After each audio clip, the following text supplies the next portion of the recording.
Hi, so we're going to go through how to do an annual stock take. So first we'll go to the setup guide. There are two parts to this app. There is the Shopify admin, where we are now, where we can create, manage and view our stock takes. You can also use the export and reporting capabilities to report on your stock takes and access your data. There's also Shopify POS. This is where you actually scan in the data, either using the barcode scanner or by searching. And you can also control how your team run the stock takes on there. To do that, you'll need to have Shopify POS set up, so make sure you've got that set up first. I already have that set up, so let's keep going. We'll need to add the POS tile, so if we click here,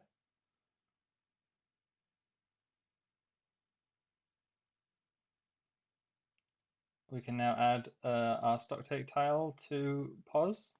So we click add. That will automatically add the tile to all of your POS devices across all locations. And we go back to setup.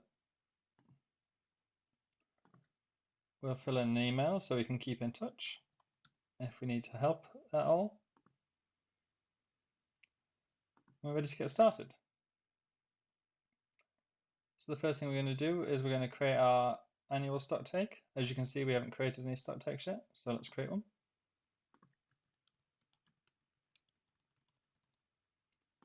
This is going to be our London store. We're going to require every item to be scanned, and we're not going to allow this to be managed on the POS devices. So let's create that. We now have our stock take, and as you can see, it's not started yet.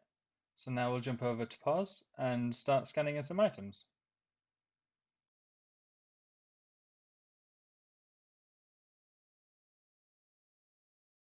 So if we open that, this will display any stock takes at the location that we're at.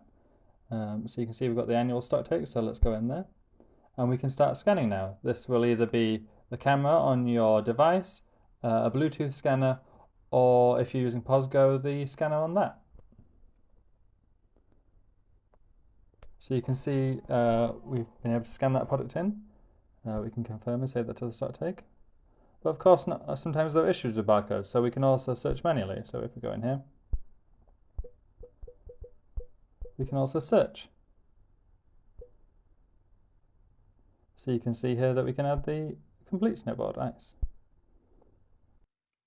So once we've completed scanning on Shopify POS, what we can do is come back in here, and we can see now that our stock take is in progress. We also get an overview of how many scans have been completed and the cost of those scans. We can go in here and we can view the count. So you can see I've got 50 of the complete snowboard and 35 of the multi-location snowboard. And then we get to action this. So we can go in here and we can action this. With it being an annual stock take, we've got two choices. We can either set the stock level. This will override the current stock levels for only the products scanned in the stock take.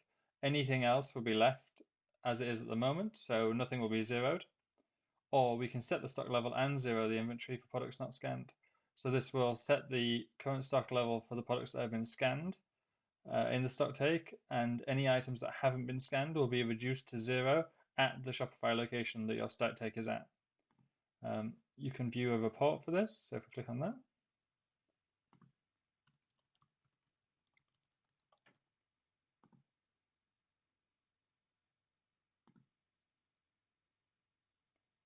This will run a comparison report between what we've scanned in and what's in Shopify, and that will get emailed to us, and we can look at that in a moment.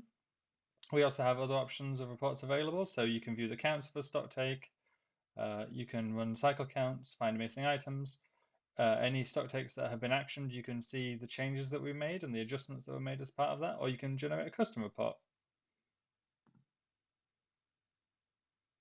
So you can see that we've now been emailed the comparison report that we generated earlier. You can see it's for the London store and what stock takes it involves. And when we open that Excel file, it looks something like this. You can see the product names, any SKUs, barcodes, the unit costs that have been set, and the current stock level, the amount that have been scanned, and the difference between the two. So you can see here that there are actually 40 more of the complete snowboard ice that we've scanned in than there are currently in Shopify. And you can see that we've actually got 15 less of the multi-location snowboard. And so this report can be helpful for understanding where you are at your stock take and the differences that will be changed when you action your stock take. So now we can go ahead and action this. So if we come in here, we're only going to want to set the stock level for this, so not affect any of the items that weren't scanned, and we hit complete. You can see that stock take is now actioning, and in the background we'll be going and adjusting the inventory of those items, and in a few moments you'll see this change to complete. And that's how you run an annual stock take.